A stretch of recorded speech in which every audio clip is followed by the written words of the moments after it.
दूर दूरांतर आसीथिबा समस्त मोर दर्शक बंधु मानंकु मोर कोटि नमस्कार।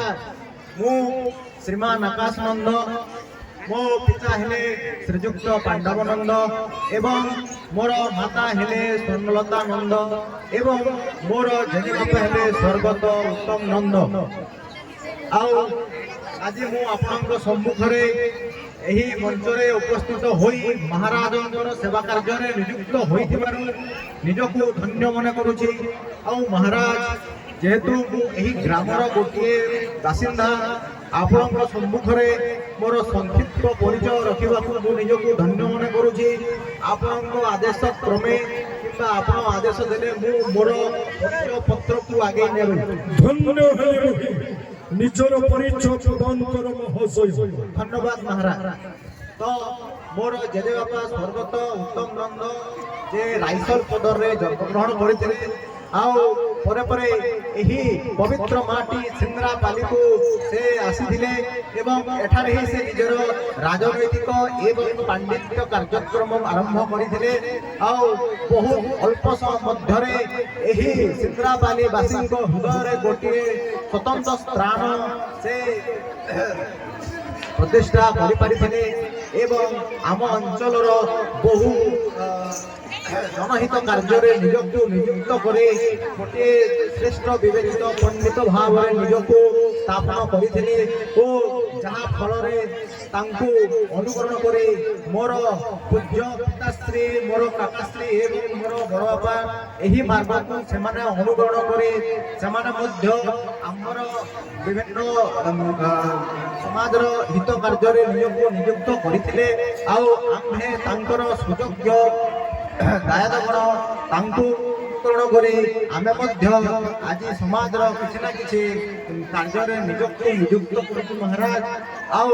जदि मोर शिक्षागत एवं वृत्ति को मु जदि आपनक सम्मुखरे उपस्थित करिबि महाराज, मु बरगड़ आपनकर एही लंकागड़ राज्यर बरगड़ जिला स्थित विकास लॉ स्कूल रे निजर आईन पाठ्यक्रम सारी उच्चतर गवेषणा पाई मु सुआ यूनिवर्सिटी लॉ रे मु मोर आईन गवेषणा कार्य को आगे नीथिली।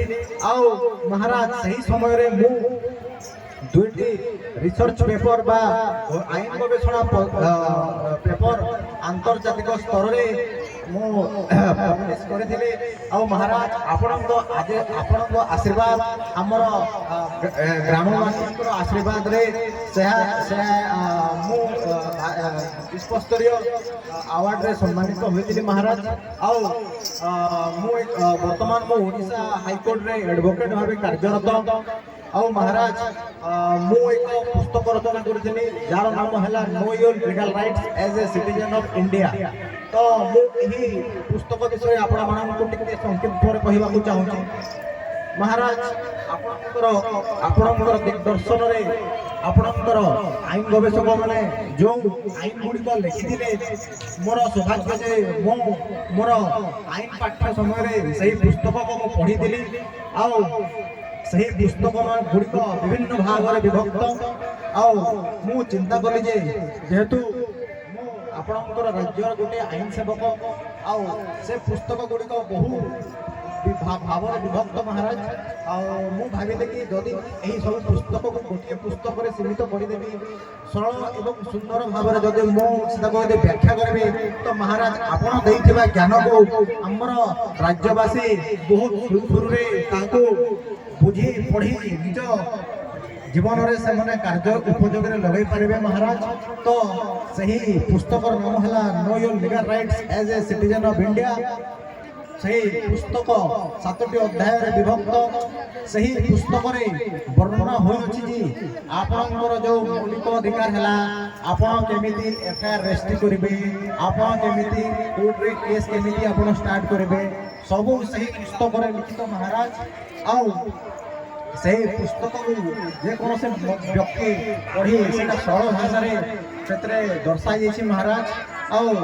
जदि आप सही पुस्तक को पढ़ा चाहते आपणकर फोन रे जो ऐप अच्छी अमेजन आप अमेजन रे सिंपली जाइए सर्च करेंगे नो योर लीगल राइट्स। ଆସିବ ଆଉ ଆପଣ ତାହାକୁ ଦୁଇଟି ଫର୍ମାଟରେ ଆଭେଲେବଲ୍ ଅଛି। ଗୋଟିଏ ହେଲା ଇ ବୁକ୍ ଆଉ ଗୋଟିଏ ହେଲା ହାର୍ଡ କପି ଯେମିତି ନର୍ମାଲି ଅର୍ଡର କରନ୍ତି।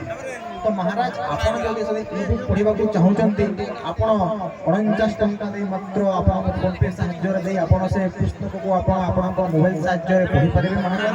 ଆଉ ଯଦି ଆପଣ ତାର ହାର୍ଡ କପି ଚାହୁଁଛନ୍ତି ତାହେଲେ ଆପଣ ଯେମିତି ଅର୍ଡର କରନ୍ତି ଆପଣ ସେମିତି କରିପାରିବେ ମହାରାଜ। ଗୋଟିଏ ପୁସ୍ତକ ଲେଖିଛ ନା କେତେ ଗୋଟି ପୁସ୍ତକ ଲେଖିଛ? ଆଜ୍ଞା ମୁଁ ଗୋଟିଏ ପୁସ୍ତକ ଲେଖିଛି ଯାର ନାଁ ହେଲା know your legal rights as a citizen of India. ଆଉ ମହାରାଜ ଯେତେବେଳେ ମୁଁ ସ୍ୱରରେ ଆଇନ ଗବେଷଣା କରୁଥିଲି ସେହି ସମୟରେ ମୁଁ ଆନ୍ତର୍ଜାତିକ ସ୍ତରରେ ଦୁଇଟି ଗବେଷଣା ପତ୍ର ମୁଁ ପବ୍ଲିଶ କରିଥିଲି ଯାହାର ପ୍ରଥମ ନାମ ହେଲା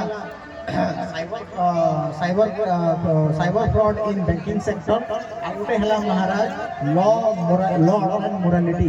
ଏଇଟା ହେଉଛି ମୋର ଦୁଇଟି ରିସର୍ଚ୍ଚ ପେପର ମହାରାଜ। ସାଇବର ମାନେ କେମିତି ଠକିଛନ୍ତି, ଦେଖନ୍ତୁ ମହାରାଜ ଆଜି କେମିତି ରିସର୍ଚ୍ଚ କରି ଆପଣ ଲେଖିଛନ୍ତି କୁହ ମୋରି ସମ୍ମୁଖରେ। ଆପଣଙ୍କ ଆଦେଶ ଶିରୋଧାର୍ଯ୍ୟ ମହାରାଜ। ମୁଁ ଗୋଟି ଗୋଟି କରି ଆପଣଙ୍କ ସମ୍ମୁଖରେ ପ୍ରସ୍ତୁତ କରୁଛି। ଯେହେତୁ ମହାରାଜ ଜାଣିଥିବେ ଆପଣଙ୍କ ଦୟାରୁ ଆମର ଏହି ଅଞ୍ଚଳ ଡିଜିଟାଲି ବହୁତ ଆଗକୁ ଗଲାଣି ଆଉ ଲୋକମାନେ ଟେକ୍ନୋଲୋଜିର ବ୍ୟବହାର ବହୁଳ ମାତ୍ରାରେ ଆପଣଙ୍କ ଦୟାରୁ କରୁଛନ୍ତି। କିନ୍ତୁ ଦୁଃଖର ବିଷୟ ମହାରାଜ କେତୋଟି ଖଳ ପ୍ରବୃତ୍ତି ଲୋକ ଅଛନ୍ତି ଯେଉଁମାନେ ଏହାର ଦୁରୁପଯୋଗ କରୁଛନ୍ତି ଏବଂ ଆମର ନିରୀହ ଲୋକଙ୍କୁ ଠକି ତାଙ୍କଠୁ ପଇସା ଉପାର୍ଜନ କରୁଛନ୍ତି। ତ ମହାରାଜ ମୁଁ ଯେତେବେଳେ ଆଇନ ଗବେଷଣା କରୁଥିଲି ସେହି ସମୟରେ ଦେଖିଲି ଏହି ସମସ୍ୟାଟା ଆମ ରାଜ୍ୟରେ ବହୁତ ବ୍ୟାପକ ଭାବରେ ବଢ଼ି ଚାଲିଛି। ଏହାର ପ୍ରାଦୁର୍ଭାବ ବହୁତ ମାତ୍ରାରେ ବଢ଼ି ଚାଲିଛି।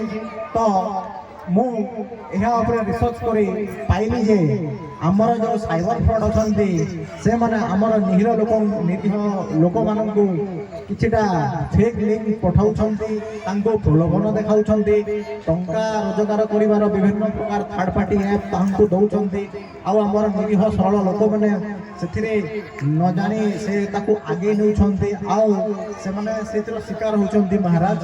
ଆଉ ମୁଁ ସେହି ବହିରେ ଉଲ୍ଲେଖ କରିଛି ଯେ ଯଦି କୌଣସି ବ୍ୟକ୍ତି ଏମିତି ସାଇବର ଫ୍ରଡ୍ର ଶିକାର ହୁଏ ତାହେଲେ ସେ କେମିତି ତାର ନିରାକରଣ କରିପାରିବ ମହାରାଜ ଆଉ ଆଇନଗତ କ'ଣ କ'ଣ ଅଛି ତାର ପ୍ରୋଭିଜନ ସେଥିରେ ମଧ୍ୟ ଉଲ୍ଲେଖ ଅଛି ମହାରାଜ। ଆଉ ଗୋଟେ ରିସର୍ଚ୍ଚ ପେପର ହେଲା ମହାରାଜ ଲ ଅର୍ଡର ଆଣ୍ଡ ମୋରାଲିଟି। ତା ଅର୍ଥ ହେଲା ଆମର ଯେଉଁ ଆଇନ ଅଛି ଆଇନ ବ୍ୟବସ୍ଥା ଯେଉଁ ଅଛି ଏବଂ ସେଇଟା ଆଇନ ବ୍ୟବସ୍ଥା କ'ଣ ଅଛି ସେଟା ସେଟା କେମିତି ସେଟା କାର୍ଯ୍ୟକାରୀ ହୁଏ ଆଉ ସେଟା ଆମ ସମାଜରେ କେମିତି କାର୍ଯ୍ୟକାରୀ ହୁଏ, କେମିତି ସେଟା ଲୋକଙ୍କ ହିତ ପାଇଁ ସେଟା କେମିତି କାମ କରେ, କେମିତି ଆମେ ସମସ୍ତେ ସେଇ ଲ'କୁ ଆମେ କେମିତି ସରଳ ଭାଷାରେ ବୁଝିପାରିବା ସେ ବିଷୟରେ ଉଲ୍ଲେଖ କରୁଛି ମହାରାଜ। ଶୁଣିବାକୁ ପାଇଥିଲି ଗୁପ୍ତଚର ମଧ୍ୟରେ ଲଙ୍କାଗଡ଼ ଅଧୀନସ୍ଥ କଳିଙ୍ଗ ରାଜ୍ୟରେ ଆପଣ ଜଣେ ହାଇକୋର୍ଟର ଆଇନଜୀବୀ ବଡ଼ ଓକିଲ ଭାବରେ ଯାଉଛନ୍ତି। ଗୁପ୍ତଚର ମତେ ନିର୍ଦ୍ଦେଶ ଦେଇଛି ତେଣୁକରି ତେଣୁକରି ମହାଶୟ ମୋରି ଜଙ୍ଗଲ ଭିତରେ ଚତୁଃପାର୍ଶ୍ୱରେ ଜଟ ଧରି ରାମ ଲକ୍ଷ୍ମଣ ବୁଲୁଛନ୍ତି ମୋର ଶତ୍ରୁ। ତାଙ୍କୁ ନିକ୍ଷେପ କରିବି ଜଟା ଧରି ରାମ ଲକ୍ଷ୍ମଣଙ୍କୁ ତେତୟ ଯୁଗରେ ନିଷ୍କାତ କରିବି। ଆପଣ ମତେ କେତେ ଦଫାରେ ଦଣ୍ଡିତ କରିବେ? ମହାରାଜ ଆପଣ ତ ନିଜେ ଆଇନ କାନୁନ ତିଆରି କରିଛନ୍ତି, ଆପଣଙ୍କୁ କେମିତି ଆଇନ କାନୁନ ଲାଗିବ ମହାରାଜ? ଧନ୍ୟ ଯୁବକ ଓକିଲ, ଧନ୍ୟ ହେଲି ମୁଇ। ଶୁଣ ହେ ବୃଦ୍ଧ ବନିତା ମାନେ ଜମୁଣ୍ଡରେ ବ୍ୟକ୍ତିବନ୍ଦିତ ସେ ହେଉଛନ୍ତି ମୋରି ମହାଶୟ ନିଯୁକ୍ତି କରିଥିବା କଳିଙ୍ଗ ରାଜ୍ୟର ଓକିଲ। ଧନ୍ୟ ହେଲି ମୁଇ, ଧନ୍ୟ। କୋଟି କୋଟି ଧନ୍ୟବାଦ ମହାରାଜ। ଆଉ ମୁଁ ଆପଣଙ୍କ ସମସ୍ତ ଶତ୍ରୁକୁ କହିବାକୁ ଚାହୁଁଛି ଯେ ମହାରାଜଙ୍କୁ କିଛି କହିବା ଆଗରୁ ତାଙ୍କର ଆଇନ ମନ୍ତ୍ରୀ ତାଙ୍କ ସମ୍ମୁଖରେ ଠିଆ ହୋଇଛି। ଯଦି କାହାର ଏତିକି ସାହସ ଅଛି ତାହେଲେ ସେ ମୋତେ ସାମ୍ନା କରିବାକୁ ପଡ଼ିବ ମହାରାଜ। ଆପଣଙ୍କ ପାଖକୁ ଆପଣଙ୍କ ପରିବାରର ସେ ମୋତେ ସମ୍ମୁଖୀନ କରିବାକୁ ପଡ଼ିବ ମହାରାଜ। ଧନ୍ୟ ହେଲି ମୁଇ। ଶୁଣ ମଥୁରା ମୋରି ଲଙ୍କାଗଡ଼ରେ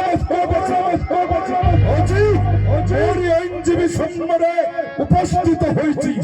କିଛି ସୂଚନା ପ୍ରଜାମାନେ ଯଦି ଦେବେ ନିର୍ମମ ଭାବରେ ସୂଚନା ଦେଇପାରିବେ। ଚିନ୍ତାର ଆବଶ୍ୟକ ନାହିଁ ଲଙ୍କା ଗର୍ଭ ମଧ୍ୟରେ ଧନ୍ୟ ଧନ୍ୟ ହେଲି ବହି ଯେଉଁ ପୁସ୍ତକ ରଚିତ କରିଛନ୍ତି ଆପଣ ଆଜି ରାଜ ଦରବାରରେ ଉନ୍ମୋଚିତ ହେବ। ତେଣୁ ସେ କହିବେ ଶ୍ରୀମାନ ଉପସ୍ଥିତ ହୋଇ ମୋରି ରାଜ ଦରବାରରେ ଉପସ୍ଥିତ କରିବେ। ହ୍ୟାଲୋ।